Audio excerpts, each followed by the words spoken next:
Hello दोस्तों, मेरा नाम है इशिता और कहानी की शुरुआत में हमें बताया जाता है कि सन 1884 में बर्लिन में एक कॉन्फ्रेंस हुई थी जिसमें दुनिया के ताकतवर देशों के राजाओं में से एक बेल्जियम के राजा लियोपोल्ड ने विशाल अफ्रीकी कॉन्गो इलाके को हथिया लिया और उसमें मिले हाथी दांत और बेशकीमती हीरो का भरपूर फायदा उठाया। लेकिन उन फायदे के हसरत में सिर्फ 5 साल के अंदर ही वो बुरी तरह कर्ज में डूब गया, जिससे राजा लियोपोल्ड के लिए अपने देश की फौज का खर्चा उठाना भी भारी पड़ने लगा। इसलिए उन्होंने अपने वफादार सर्वेंट लियोन रोम को आर्मी टीम के साथ कॉन्गो भेजा ताकि वो कॉन्गो के उस पार जाकर बेशकीमती डायमंड्स हासिल करके ला सके।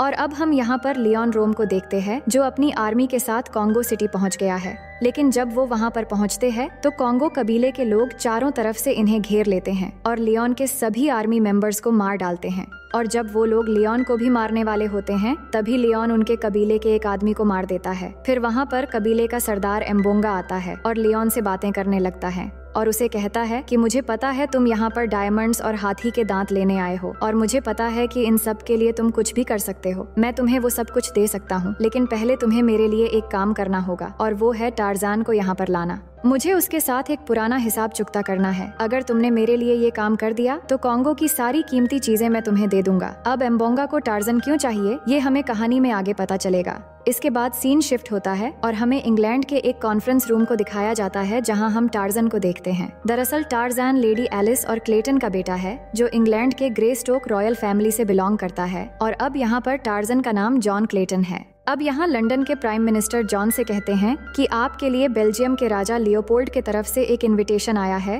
जिसमें उन्होंने कहा है कि ग्रेस्टोक के वारिस मिस्टर जॉन क्लेटन अफ्रीका के कॉन्गो सिटी में जाकर वहाँ के हालातों को देखें और बेल्जियम के साथ एक नया बिजनेस डील करें। लेकिन ये सुनकर जॉन अफ्रीका जाने से मना कर देता है और प्राइम मिनिस्टर से कहता है कि राजा लियोपोल्ड को मेरी तरफ से एक माफीनामा भेज देना। जिसके बाद जॉन यहाँ से जाने लगता है तो मिस्टर जॉर्ज विलियम जो यूएसए का एक खास आदमी होता है वो जॉन से आकर मिलता है और कहता है कि आपको वहाँ जाना चाहिए क्योंकि मुझे लगता है कि बेल्जियम के राजा लियोपोल्ड ने अमेरिका के जरिए अफ्रीका के कॉन्गो सिटी हथियाने के बाद सारी दुनिया से वो कुछ राज छुपा रहे हैं। उन्होंने अपने देश के सारे पैसे रेल लाइन बिछाने में खर्च कर दिया है और अब वो शायद कॉन्गो वासी से गुलामी करवाने का प्लान बना रहा है। और आपके बचपन भी तो उस जगह पर ही बीता है, इसलिए आपको अपने लोगों के बीच फिर से एक बार जाना चाहिए और उन्हें समझना चाहिए। और वहाँ मैं भी आपके साथ जाऊंगा क्योंकि मैंने अपने जीवन के काफी वक्त जंगल में ही गुजारा है। अब जॉर्ज की बात सुनने के बाद जॉन अपने पुराने घर जाने के लिए तैयार हो जाता है। फिर यहाँ से कहानी का सीन पास्ट में जाती है और हमें जॉन यानी टार्जन का पास्ट दिखाया जाता है जहाँ टार्जन जब छोटा था तो उसके पेरेंट्स जो इंग्लैंड के रॉयल फैमिली से थे वो अफ्रीका के कॉन्गो सिटी में फंस गए थे जहाँ एक बहुत ही विशाल जंगल था और वो लोग एक ट्री हाउस बनाकर रहते थे। लेकिन कुछ समय के बाद टार्जन की मदर एलिस की मौत हो जाती है, जिसके बाद टार्जन के फादर क्लेटन अपने बेटे के लिए परेशान थे और ये प्रार्थना कर रहे थे कि इस जंगल में अगर इन्हें कुछ हो गया तो उनके बेटे को कोई बचा ले। और फिर एक दिन टार्जन के फादर को जंगल के बहुत सारे गोरिल्लास मिलकर मार देते हैं और इसके बाद सारे गोरिल्ला बच्चे की आवाज सुनते हुए उस ट्री हाउस में चले जाते हैं। लेकिन टार्जन के पास सबसे पहले एक फीमेल गोरिल्ला पहुंचती है और उसके पास अपना भी एक छोटा सा बच्चा था, तो उसे इस इंसानी बच्चे को देखकर दया आ जाती है और वो इस छोटे से बच्चे यानी कि टार्जन को अपने पास रख लेती है। अब इसके बाद जंगल में टार्जन कैसे बड़ा हुआ और वापस कैसे इंग्लैंड में उसे अपनी फैमिली की पहचान मिली ये हमें आगे पता चलेगा। इसके बाद कहानी प्रेजेंट में आती है जहां पर हम टार्जन की वाइफ जेन को देखते हैं, जहां वो बच्चों को टार्जन की स्टोरी और कॉन्गो के जानवरों के बारे में बता रही होती है कि वो बहुत ज्यादा बड़े और खतरनाक होते हैं। तभी यहाँ पर जॉन भी आता है तो बच्चे उसे देखकर बहुत खुश हो जाते हैं क्योंकि वो बच्चे जानते थे कि जॉन एक समय जंगल में रहा करता था। अब आगे हम देखते हैं कि जेन को ये बात पता चलती है कि जॉन दोबारा अपने घर कॉन्गो जा रहा है और अब वो भी जॉन के साथ जाना चाहती है। लेकिन जॉन उसे मना करता है और उसे कहता है कि वहाँ पर एक एम्बोंगा नाम का कबीला है जो मेरे पीछे पड़ा है और तुम्हारे वहाँ जाने से तुम्हें खतरा हो सकता है। लेकिन जेन नहीं मानती और उसके जिद करने पर जॉन आखिर में मान जाता है। इसके बाद सीन शिफ्ट होकर कहानी फिर से जॉन के पास्ट में जाता है जहां हम देखते हैं कि जॉन यानी टार्जन अब थोड़ा बड़ा हो चुका था और वो उसी फीमेल गोरिल्ला के साथ रहता था जो उसे बिल्कुल अपने बच्चों की तरह ख्याल रखती थी। लेकिन एक दिन वहाँ गोरिल्ला का लीडर आकर टार्जन को मारने के लिए उसे भगाने लगता है, पर आखिर में वो टार्जन को नहीं मारता, जिसके बाद सब गोरिल्ला टार्जन को अपने एक और भाई की तरह मान लिया था और फिर वहाँ टार्जन का पूरा बचपन अपने भाइयों के साथ ही गुजरा था। अब प्रेजेंट में हम जॉन को देखते हैं जो अपने बचपन के कपड़े और चीजों को देख रहा था और वो अपने फादर के एक डायरी को भी खोलकर देखता है जिसमें लिखा होता है कि जॉन मेरे बेटे, तुम ग्रे स्टोक के वारिस हो, हमारे आने वाला कल। इंग्लैंड तुम्हारा असली घर है ना कि ये भयानक जंगल। अगर मैं मर गया तो दुआ करता हूँ कि कोई तुम्हें बचा ले। ये डायरी असल में जॉन के फादर ने तब लिखी थी जब वो अपने परिवार के साथ जंगल में फंस गए थे और जॉन एक छोटा बच्चा था। और इन्हीं चीजों के जरिए ये साबित होता है कि टार्जन एक ग्रे स्टोक फैमिली यानी शाही खानदान से बिलोंग करता है। इसके बाद हम देखते हैं कि जॉन जेन और जॉर्ज को लेकर कॉन्गो सिटी की तरफ निकल पड़ता है और टार्जन जब वहाँ पर पहुँचता है तो सबसे पहले उसके पास कुछ लायंस आते हैं और वो टार्जन से ऐसे मिलते हैं जैसे कि वो उसे वेलकम कर रहे हो। वहीं जॉर्ज ये सब बहुत ही हैरानी से देख रहा था तो जेन उसे बताती है कि ये लायंस टार्जन को बचपन से जानते हैं। दूसरी तरफ हम देखते हैं जहाँ पर एक बैंकर ने बेल्जियम के राजा को बहुत ज्यादा पैसे उधार दिए थे और अब लियोन उस बैंकर को एक हीरा दिखाता है और कहता है कि कॉन्गो से हमें जल्द ही ऐसे ही बहुत सारे हीरे और कीमती चीजें मिलने वाले हैं। हम जल्द ही तुम्हारे पैसे वापस कर देंगे और इसलिए हमें बस और एक हेल्प की जरूरत है। आपको कम से कम 20,000 बाड़े के हत्यारे कॉन्गो सिटी में भेजना होगा। जिस पर बैंकर कहता है कि ठीक है, लेकिन अगर तुमने जल्द ही हमारे पैसे वापस नहीं किए तो हम कॉन्गो को टेक ओवर कर लेंगे। जिस पर लियोन उससे प्रॉमिस करता है कि मैं सारी चीजें बहुत जल्द ठीक कर दूंगा। दूसरी तरफ हम टार्जन, जेन और जॉर्ज को देखते हैं जो कूबा कबीले पहुंच गए थे और ये वो कबीला है जिनके बीच जेन बड़ी हुई थी। जेन के फादर एक प्रोफेसर थे और वो सभी कबीले के लोगों को लिखना और पढ़ना सिखाया करते थे। अब यहाँ पर सभी कबीले के लोग टार्जन और जेन से मिलकर बहुत खुश होते हैं और नाचते गाते हुए उनकी स्वागत करते हैं। फिर रात को सभी लोग टार्जन की स्टोरी सुना रहे थे और यहीं पर बैठे हुए टार्जन अपने पास्ट को याद करता है जहाँ पर हम देखते हैं कि टार्जन अब जवान हो चुका था और कैसे वो जंगल में जानवरों के बीच रहा करता था और उसकी गोरिल्ला माँ अभी भी उसका ख्याल रखती थी और उसका गोरिल्ला भाई अकूट उसका बहुत इज्जत और प्यार करता था। और वो ये बात भी याद करता है कि कैसे वो जेन से मिला था। जेन जंगल में जब कबीले के बच्चों के साथ खेल रही थी तब यहीं पर पहली बार जेन टार्जन को देखती है और टार्जन भी पहली बार एक ऐसे इंसान देखता है जो बहुत ही खूबसूरत है। वो जेन के पास आकर उसे अजीब तरह से सूंघने लगता है पर जेन थोड़ा घबरा जाती है तो टार्जन वहाँ से चला जाता है।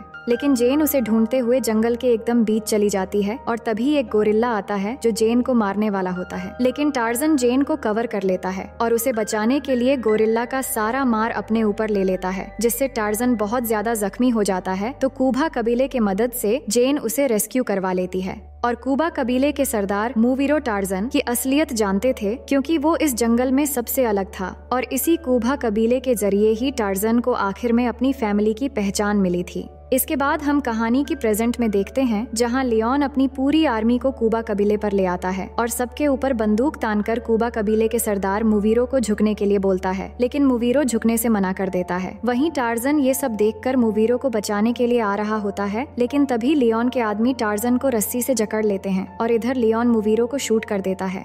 अब यहाँ पर लियोन असल में सिर्फ टार्जन को लेने आया था क्योंकि उसने कॉन्गो कबीले के सरदार एम्बोंगा से वादा किया था कि वो टार्जन को उसके हवाले करेगा। इसके बाद वो टार्जन के साथ जेन और कबीले के कुछ हट्टे कट्टे लोगों को भी बंदी बनाकर ले जाने लगता है। अब जब लियोन इनको लेकर जा रहा था तो पीछे से जॉर्ज फायरिंग करना शुरू कर देता है जिससे टार्जन जाल से छूट जाता है, लेकिन वो लोग जेन और बाकी लोगों को ले जाने में कामयाब हो जाते हैं। अब हम अगली सुबह का सीन देखते हैं जहां टार्जन को ये बात पता थी कि लियोन जेन को कहां ले जाएगा, लेकिन वो रास्ता बहुत ज्यादा लंबा था इसलिए वो बाकी बचे कबीले के कुछ लोगों के साथ प्लानिंग करता है कि उन्हें ट्रेन की हेल्प लेकर वहां तक पहुंचना पड़ेगा। लेकिन अब जॉर्ज भी टार्जन को कहता है कि मैं भी तुम्हारे साथ चलूंगा, पर टार्जन उस पर गुस्सा हो जाता है और कहता है कि ये सब तुम्हारी वजह से हुआ है, तुमने ही मुझे यहाँ पर आने के लिए कहा था और तुम्हारी वजह से मेरी वाइफ जेन आज मुसीबत में है।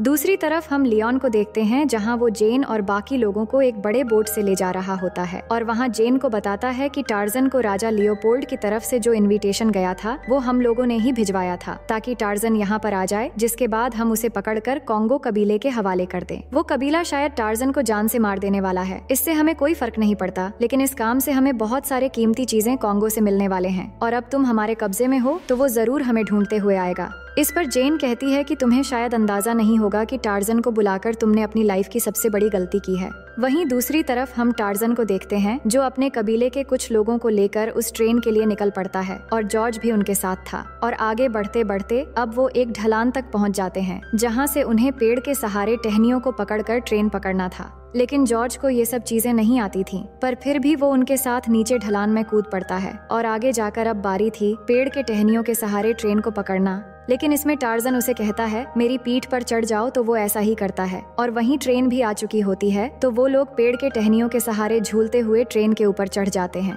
और जब वो ट्रेन में पहुंचते हैं तो देखते हैं कि वहाँ पर और भी कैदी है। और अब टार्जन उन लोगों को छुड़वाने के लिए ट्रेन के गार्ड्स के सामने जाता है और एक एक करके उन्हें मारना शुरू कर देता है। और टार्जन की फाइट देखकर बाकी गार्ड्स डर जाते हैं। इसके बाद टार्जन के साथी गार्ड्स के हेड को पकड़ कर लाते हैं, जो उन्हें सब कुछ बताता है कि किस तरह राजा लियोपोल्ड और लियोन प्लान करके कॉन्गो वासियों को गुलाम बना रहे हैं और उनसे एक ऐसे रेलवे लाइन बिछाने का काम करवाया जा रहा है जिससे वो बहुत जल्दी कॉन्गो के जंगल में मिले बेशकीमती हीरे और हाथियों के दांत बेल्जियम तक ले जाएंगे। और इस काम को और जल्दी खत्म करने के लिए वो कॉन्गो में 20,000 और सैनिक भेज रहे हैं, जिनका काम सिर्फ लोगों को मारना है। अब दूसरी तरफ हम जेन को देखते हैं, जिसको लियोन जबरदस्ती अपने साथ डिनर करवाता है। और खाना खाते समय लियोन जेन को बताता है कि जब मैं 9 साल का था तो मेरे एक पादरी ने मुझे तोहफे में एक ऐसी रोजरी दी थी जो दुनिया की सबसे ज्यादा स्ट्रॉन्ग स्पाइडर की जाल से बनी हुई है, और मैं आज तक इसे अपने पास ही रखता हूँ और अपनी बचाव में इससे कभी कभी फंदा भी बनाया जा सकता है। फिर जेन कहती हैं कि तुमने मुझे कब्जे में करके सबसे बड़ी गलती कर दी है, टार्जन को आने दो, इसके बाद वो तुम्हें नहीं छोड़ेगा। फिर लियोन कहता है कि मैंने अपने जीवन के ज्यादातर समय जंगल में ही गुजारा है और मुझे तुम्हारे जंगली टार्जन से कैसे डील करना है अच्छे से पता है। वो बस एक बार आ जाए, फिर मैं उसे एम्बोंगा के हवाले कर दूंगा। फिर वो उसके बदले में मुझे बहुत सारे डायमंड्स और हाथी दांत देगा। फिर वो कहता है लेकिन मुझे एक बात समझ में नहीं आया कि एम्बोंगा आखिर टार्जन को क्यों मांग रहा है। तो जेन उसे टार्जन के पास्ट में हुए एक इंसिडेंट के बारे में बताती है। और यहाँ हमें भी दिखाया जाता है कि जब टार्जन जंगल में था तो एक दिन एम्बोंगा का बेटा अपने कुछ साथियों के साथ गोरिल्ला शिकार करने गया था और उसने टार्जन के गोरिल्ला मदर, जिसने उसे एक माँ की तरह प्यार देकर बड़ा किया था, उसको मार दिया था, जिससे टार्जन गुस्से में आकर एम्बोंगा के बेटे को जान से मार दिया था। और इसी वजह से एम्बोंगा टार्जन से अपने बेटे का बदला लेना चाहता है। अब दूसरी तरफ हम टार्जन को देखते हैं, जो अब ट्रेन से उतर गया था और वो जॉर्ज से कहता है कि अब मुझे आगे अकेले ही जाना होगा। मैं कबीले के लोगों को साथ लेकर नहीं जा सकता, क्योंकि अगर मैं उन्हें साथ ले गया तो सबकी जान खतरे में आ सकती है। लेकिन जॉर्ज टार्जन का साथ नहीं छोड़ता और वो कहता है कि मैं तुम्हारे साथ ही रहूंगा। और अब आगे टार्जन को कॉन्गो सिटी तक पहुंचने के लिए एक जंगल से गुजर कर जाना था, जहां पर बहुत ही बड़े बड़े गोरिल्ला रहते थे। इसके बाद जब वो वहां पहुंचते हैं तो गोरिल्ला का एक झुंड उनके सामने आते हैं। तो टार्जन जॉर्ज से कहता है कि तुम किसी भी हालत में गोली मत चलाना, मुझे इस झुंड के लीडर से लड़ना पड़ेगा और जो भी आखिर में जीत जाएगा वो अपनी बात को मनवा सकता है। इस झुंड के लीडर का नाम अकूट है, जो कभी मेरा भाई हुआ करता था, लेकिन अब ये मुझे एक गद्दार मानते हैं क्योंकि मैं अब इंसानों के बीच रहने लगा हूँ। और अब टार्जन और अकूट एक दूसरे की तरफ बढ़ने लगते हैं और दोनों के बीच एक बहुत ही जबरदस्त लड़ाई शुरू होती है और दोनों में काफी टक्कर का मुकाबला होता है। पर अकूट टार्जन को जान से नहीं मारता, क्योंकि वो जानता था कि टार्जन उसका भाई है। लेकिन टार्जन इस लड़ाई में काफी जख्मी हो जाता है। जिसके बाद जब अकूट जॉर्ज की तरफ बढ़ता है तो टार्जन जॉर्ज से कहता है कि इसके सामने झुक जाओ, वरना ये तुम्हें मार देगा। तो जॉर्ज ऐसा ही करता है, इसीलिए अकूट जॉर्ज को कुछ न करके चला जाता है। अब टार्जन जख्मी हो गया था, इसीलिए जॉर्ज उसका हेल्प करता है और उसके जख्म ठीक करने में मदद करता है। फिर उनके सामने हाथियों का एक झुंड आता है, तो टार्जन उनके पास जाकर उनसे मिलता है और जॉर्ज से कहता है कि ये मेरे पुराने दोस्त हैं। इसके बाद वो आगे बढ़ने लगते हैं। दूसरी तरफ हम जेन को देखते हैं, जो कबीले के एक आदमी, जिसको लियोन ने एक पिंजरे में रखा था, उसे कहती है कि तुम्हें ये लोग पानी में डालते ही यहाँ से भाग जाना और अपने लोगों से मदद लेके आना। ये कहकर वो खुद बोट से पानी में कूद जाती है और पानी में तैरकर लियोन के लोगों से बचते हुए सीधा जंगल में पहुँच जाती है। लेकिन वहाँ पर उसका सामना एक गोरिल्ला के झुंड से होता है और जेन जैसे ही गोरिल्ला को देखती है तो उनके सामने झुक जाती है, क्योंकि उसे पता था कि अगर गोरिल्ला के सामने कोई झुक जाए तो वो उसे कुछ नहीं करते। और तभी यहाँ पर लियोन और उसके लोग जेन को ढूंढते हुए वहाँ पर आ जाते हैं और लियोन भी धीरे धीरे जेन को पकड़ने के लिए उसके पास आ जाता है। तो जेन लियोन से कहती है कि वादा करो कि तुम गोरिल्ला को कुछ नहीं करोगे तो मैं तुम्हारे साथ चली जाऊंगी। और फिर जैसे ही लियोन जेन को अपने साथ लेकर जाने लगता है तो लियोन के सभी लोग गोरिल्ला पर फायरिंग करने लगते हैं और देखते ही देखते वो सभी गोरिल्ला को मारने लगते हैं। वहीं इनसे थोड़ी दूर के एक पहाड़ी पर टार्जन था, जो फायरिंग की आवाजें सुन लेता है, तो जल्दी से पहाड़ी के ढलान से कूदकर पेड़ के टहनियों के जरिए उन गोरिल्ला के पास पहुंच जाता है। तभी वहाँ पर टार्जन का गोरिल्ला भाई अकूट भी आ जाता है और जब लियोन की आर्मी अकूट को मारने वाले होते हैं तभी टार्जन आकर उसको बचा लेता है और इससे अकूट को भी ये समझ आ जाता है कि टार्जन आज भी उसको अपना भाई मानता है। लेकिन तब तक लियोन अपने साथ जेन को लेकर वहाँ से उस कबीले के पास पहुँच गया था और अब लियोन ने जेन को मोहरा बनाकर एम्बोंगा के साथ किया हुआ अपना वादा पूरा कर लिया था, क्योंकि जेन को यहाँ लाने से टार्जन भी उसके पीछे पीछे आ जाएगा और ऐसा ही होता है। अब टार्जन यहाँ पहुँच जाता है और देखता है कि लियोन को इसके बदले में बहुत सारे डायमंड्स और हाथी के दांत मिल गए हैं और वो इन सब के साथ जेन को भी लेकर यहाँ से भाग रहा है। लेकिन अब टार्जन के सामने एम्बोंगा अपना पूरा कबीला लेकर खड़ा है और अब टार्जन और एम्बोंगा के बीच एक जबरदस्त लड़ाई शुरू हो जाती है। दोनों एक दूसरे को मार रहे होते हैं और ये लड़ाई बहुत देर तक चलती है। लेकिन फिर एक समय ऐसा आता है कि टार्जन एम्बोंगा के गर्दन पर चाकू रखकर सभी को हथियार डालने को कहता है और एम्बोंगा को कहता है कि मैंने तुम्हारे बेटे को इसलिए मारा था क्योंकि उसने उस गोरिल्ला को मार दिया था जो मेरी माँ थी। तभी वहाँ पर जॉर्ज भी आ पहुँचता है और अब टार्जन और जॉर्ज दोनों मिलकर एम्बोंगा को ये बात समझाते हैं कि लियोन के लोग पूरे कॉन्गो पर कब्जा करने वाले हैं और हम लोग यहाँ आपस में लड़ रहे हैं। लियोन वेपन्स के साथ 20,000 आर्मी लेकर यहाँ पर आ रहा है जो आकर कॉन्गो वासियों का नामो निशान मिटा देंगे और हम लोग अगर ऐसे ही आपस में ही लड़ते रहे तो हम लोग उनका कुछ भी नहीं बिगाड़ सकते। तभी यहाँ पर टार्जन का गोरिल्ला भाई अकूट भी अपने सभी साथियों को लेकर वहाँ पर आ जाता है और ये देखकर कबीले के सभी लोग डर जाते हैं और अब एम्बोंगा को भी इनकी बात समझ आ गई थी, इसलिए वो बात मानकर सरेंडर हो जाता है। वहीं दूसरी तरफ लियोन जेन को लेकर बंदरगाह पहुंच गया था जहां से वो बेशकीमती हीरे और बहुत सारे हाथी दांत उस बैंकर को सौंपने वाला है और उधर से वो बैंकर भी 20,000 आर्मी के साथ आ रहा होता है। लेकिन अब टार्जन जंगल के सभी जानवरों से मदद मांगता है और जंगल के सभी जानवर भी टार्जन के मदद करने के लिए तैयार हो जाते हैं और देखते ही देखते सभी जानवर लियोन के कैंप पर अटैक कर देते हैं और सबको कुचलते हुए आगे बढ़ने लगते हैं। लेकिन लियोन जेन को अभी भी नहीं छोड़ता, वो उसे लेकर वहाँ से भागने लगता है लेकिन एक जगह लाकर जेन को उन जानवरों के बीच में मरने के लिए छोड़ देता है। पर तभी टार्जन आता है और जेन को बचाकर उसे जॉर्ज को दे देता है। अब लियोन वहाँ से भाग रहा होता है और उसके लोग टार्जन पर फायरिंग कर रहे होते हैं जिससे टार्जन पानी में कूद जाता है और तैरते हुए आगे बढ़ने लगता है। वहीं दूसरी तरफ जॉर्ज के हाथ में एक मशीन गन लगती है तो वो लियोन के शिप पर अटैक करना शुरू कर देता है और जब टार्जन भी लियोन के शिप पर पहुंच जाता है तभी लियोन अपने रोजरी से टार्जन का गला बांधकर उसे फंसा देता है। लेकिन तभी वो पैरों से लियोन को जकड़ लेता है और अपने जोर से उस रोजरी को तोड़ देता है, जिसके बाद वो पानी में रहने वाले मगरमच्छ को भी बुला लेता है और इससे बहुत सारे मगरमच्छ आकर लियोन को वहीं पर खा जाते हैं। लेकिन तब तक शिप के ऑयल टैंक पर गोली लगने की वजह से वहाँ पर बहुत बड़ा ब्लास्ट हो जाता है और अब सभी को ये लगता है कि टार्जन मर गया है। और दूसरी तरफ बैंकर जो 20,000 आर्मी लेकर आ रहा था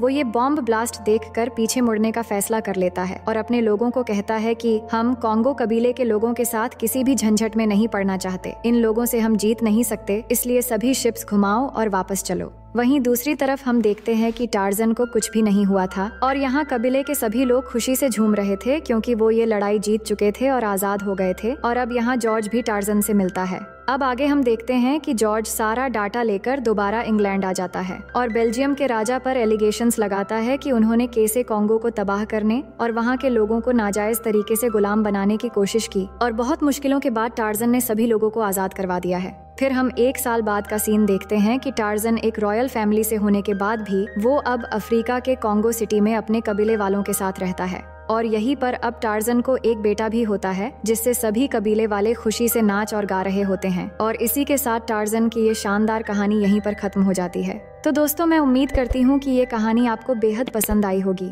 और अगर आप मेरे चैनल में नए हैं तो वीडियो को लाइक करके चैनल को सब्सक्राइब कर लीजिए।